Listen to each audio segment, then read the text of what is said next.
For centuries, you had these brilliant inventors and wealthy scientists pouring absolute fortunes into the mystery of human flight, right? And they just kept failing. The sky remained entirely out of our reach. But then, in December of 1903, the script was completely flipped. And it wasn't by university-trained engineers or elite scientists. Nope. It was two ordinary, humble bicycle mechanics from Ohio who achieved what the entire world believed was impossible. Welcome to this explainer. Today we're going to unpack the incredible story of the Wright brothers and exactly how they engineered the first powered flight, forever changing the course of human history. Okay, let's dive into this. How on earth did two bicycle mechanics actually pull this off? Well, the origin story of human flight doesn't start in some multi-million-dollar laboratory.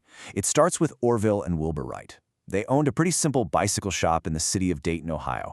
Like I said, they were mechanics. They didn't have fancy university degrees. But what they did have was this profound, really hands-on fascination with machines and exactly how things worked. And this aviation obsession actually sparked when they were just kids. Their dad brought home this little toy helicopter powered by nothing more than rubber bands. It flew briefly up into the air, and that was it. But that tiny, fleeting moment of flight absolutely captured their imaginations. It sparked a lifelong obsession that they carried right into adulthood and their bicycle business. Section 1. The Dream of Flight, From Bicycles to the Sky. Section 2. The Secret of Control, Rethinking the Problem of Flight. To solve the mystery of flight, these brothers dedicated years to intense research. They read every single book, report, and scientific paper they could possibly get their hands on about aviation. And through all this meticulous study, they noticed a massive flaw in how everyone else was approaching the problem. Now, what's really interesting here is the clear contrast in strategy. Other inventors kept falling into this trap. They were entirely obsessed with powerful engines. They kind of thought, hey, if we just strap a big enough, heavy enough motor to an object, we could basically brute force it into the air. But Wilbur and Orville recognized that raw power was completely useless if you couldn't steer the machine safely through the air. They realized the true missing link wasn't the propulsion, it was aerodynamic control. How do you actually balance and guide an aircraft once it finally leaves the ground? To answer that question, they actually turned to nature. They spent countless hours just carefully observing birds in flight. And they noticed something absolutely crucial. Birds didn't just flap their wings, they dynamically adjusted and twisted the very tips of their wings to maintain balance and smoothly change direction in the wind. So they took this biological marvel and translated it into mechanical engineering, creating a concept called wing warping.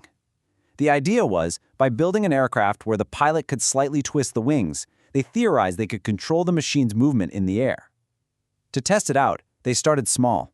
They built kites, then small gliders. Every success pushed them forward, and honestly, every single failure gave them a super valuable scientific lesson. Section 3. The Kitty Hawk Laboratory, the ultimate proving ground.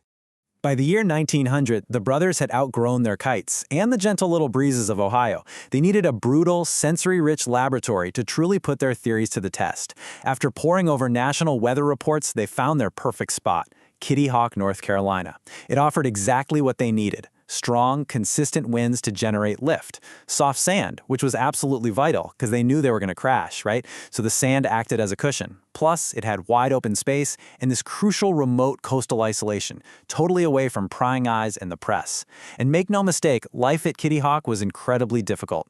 The weather was harsh and freezing. Violent winds battered their camp relentlessly, and blowing sand just got into their food, their equipment, literally everything they owned. But they embraced that harsh reality. They spent long, grueling days launching gliders, measuring performance, and writing down pages and pages of data. Let's move to and see how this builds, because they didn't just guess. They used a really rigorous, step-by-step scientific method. Now, testing those initial kites and gliders led to a pretty frustrating realization.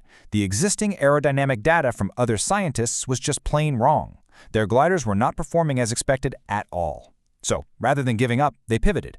They went back home and literally built their own small wind tunnel.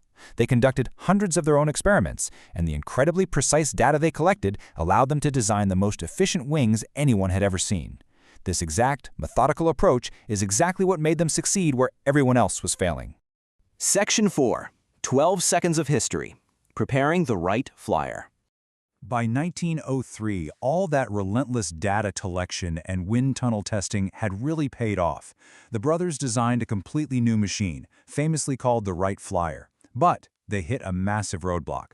They needed an engine, and no existing engine on the market was powerful enough while also being light enough to actually fly.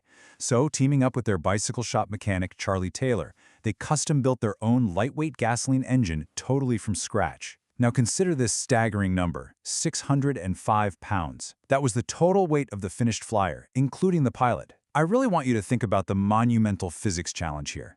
They had to generate enough lift using nothing but the wind and their little custom-built engine to heave 605 pounds of wood, fabric, metal, and human bone completely off the ground and keep it suspended in the air. Months of exhausting work, countless setbacks, and years of dreaming all came down to whether or not this heavy, fragile machine would actually conquer gravity. The historic day finally arrived on December 17, 1903. It was a bitterly cold, super windy morning out on the dunes. A handful of local residents actually showed up to help them prep the flyer.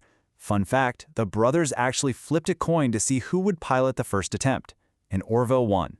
So at 10:35 a.m., Orville climbs aboard, the custom engine roars to life, and the flyer moves down its wooden launch rail. And suddenly, it lifted off. Orville flew for 12 seconds, covering 120 feet. It worked! They kept testing it, and later that same day, Wilbur took a turn, managing a massive 59-second flight that covered 852 feet. Now, the incredible high of that day was abruptly cut short in the afternoon when a sudden, violent gust of wind caught the parked flyer and smashed it to pieces, effectively ending their tests. But you know what? It didn't matter. The history books had already been rewritten.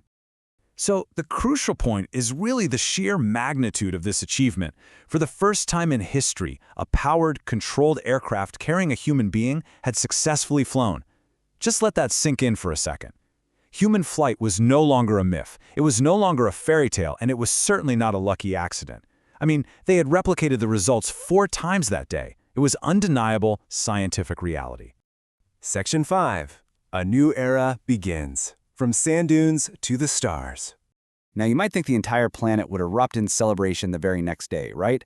Surprisingly, that didn't happen. The world was wildly skeptical. Lots of newspapers flat out ignored the story, and the public heavily doubted their claims.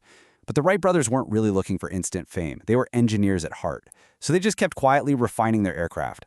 By 1905, they had developed a completely practical machine truly capable of sustained flight. Once they began demonstrating this refined aircraft in front of large crowds and government leaders, well, they left absolutely zero room for doubt. And the ripple effect of what they achieved is almost impossible to overstate. Within just a few decades, this single invention permanently erased the vast distances between us. Airplanes rapidly connected cities, then countries, and eventually entire continents. It entirely transformed how global commerce operated, it completely revolutionized the speed of human communication, and it drastically altered the nature of modern warfare. What started as a fragile wooden glider evolved into passenger jets carrying millions of people across the globe every single day. And this brilliantly illustrates the ultimate trajectory of their invention. Think about the timeline of human history for a second. We went from a terrifying 120-foot hop on a freezing beach in North Carolina directly to the Apollo 11 moon landing. The aerodynamic principles the Wright brothers proved, the boundaries they shattered, literally paved the way for humanity to leave the Earth's atmosphere entirely and walk among the stars. The brothers themselves could probably never have imagined just how far their 12-second flight would actually take us. So, I want to leave you with this thought. We really take so much for granted today. We look up, and the sky is filled with metal tubes crossing the globe at hundreds of miles an hour. But it wasn't always this way. It took patience, relentless experimentation, and just an unbreakable determination to solve a problem that everyone else called impossible. The next time you hear an engine above you and see an airplane crossing the sky, will you remember the windy dunes of Kitty Hawk? Will you remember the 2 bicycle mechanics from Dayton who looked at the impossible, applied a little science, and finally made the ancient dream of flight a reality? Thank you so much for joining me in this explainer. Keep questioning, keep learning, and I'll see you next time.